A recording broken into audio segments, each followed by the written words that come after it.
Hello. This will end up being a spontaneous book review, or specifically a poem book review of Envoys by Chris Hunt. I do not know who that is. This was a spontaneous buy in itself. I decided to get it to read at work during my long shifts and time by myself. And yeah, very much quickly got through it. I only had a quick flick through before deciding to get it. And yeah, safe to say it was a bit different from what I'm used to. This poet utilizes a different kind of structure, and hence the different style of reading and the way of showing emotion through his poems. And even though at most I didn't connect with a lot of it, it just expanded my way of interpreting a writing or understanding a new direction of the way I could write.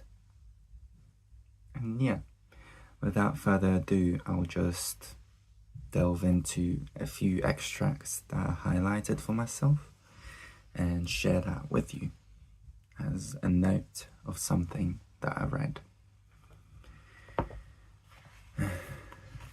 This extract is from a poem called Voyager. Its arc crosses Chiron in transit en route to the endless echoing song in a keening of faith, hope or hard speculation, the great hubris, expecting our synapses spark to interpret the actions of all we perceive through the veil of prehistoric dark. Then I look at your face, at the crook of your mouth in a smile, at those glistening pupils in wonder, and wonder if muscles contracting are conscious conveyance of empathy, love, or a speck in your eye. I mimic the motion and move for a kiss, or a slap, or a head turn away. We just met, and my sparse information induces a guess that explodes in nerve endings on fire. Is the red on my cheek from embarrassment, anger, or mark of your hand? Do you know? Doesn't matter. Just maybe it can. It goes on a bit more, but I just wanted to read that part to you. His style of writing just furthermore proved to me that I can dictate the tempo of a poem through the way the stanzas are written and the sentences, if they overlap onto each other, and just how it works in general. And moreover, Chris Hunt reminded me just how not necessary rhymes are in poems, and there's a lot you can do with just how the flow is generated to not have the rhymes there. The rhymes are like musical notes, but I forget sometimes that a poem can sound musical without the rhymes. Lovely. I'll read you the last poem that is in this book. And the book is called Envoys. The poem is called Envoy.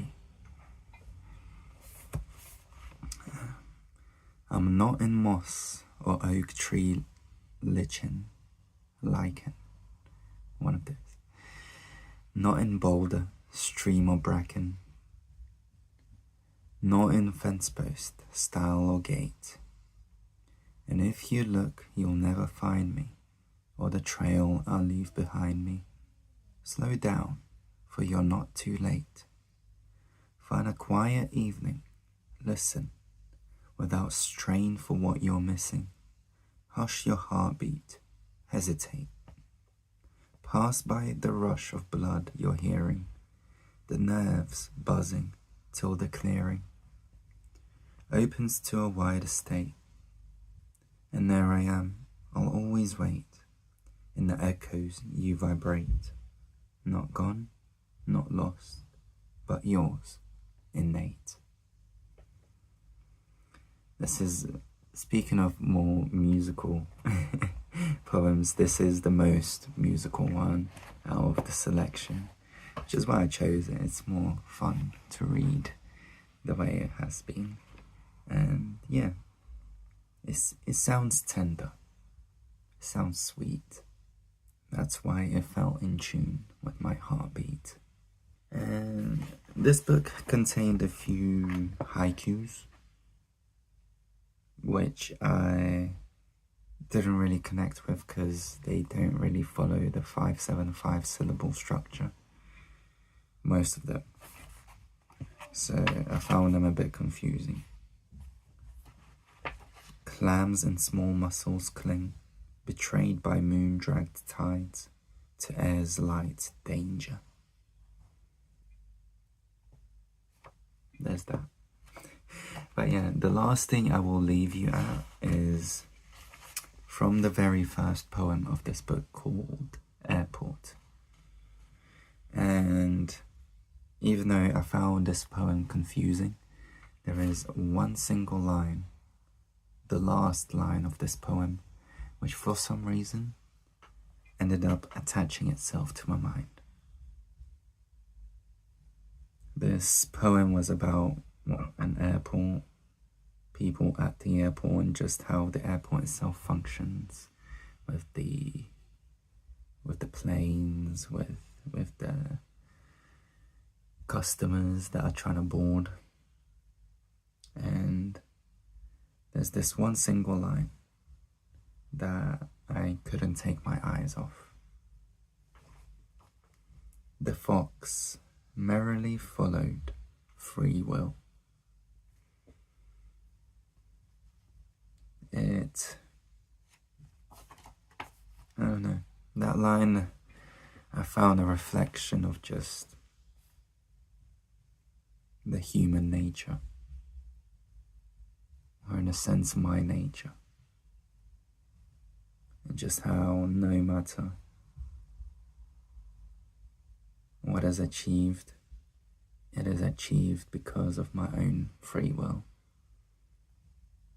And it's how it's like followed free will, as if the fox is not the one initiating free will. I don't know, a slight contradiction in a sense.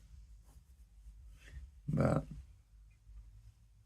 yeah, it's like free will is something you can stand behind and follow, rather than free will being something you maintain and contain in your decisions.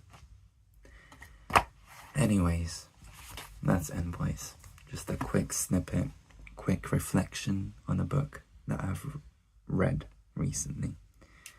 I'll start buying more poetry books here and there because I realized I don't actually have that many.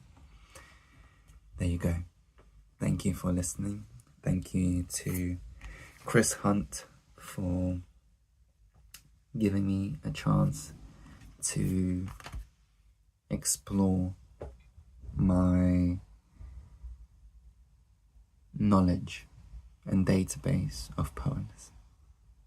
Goodbye.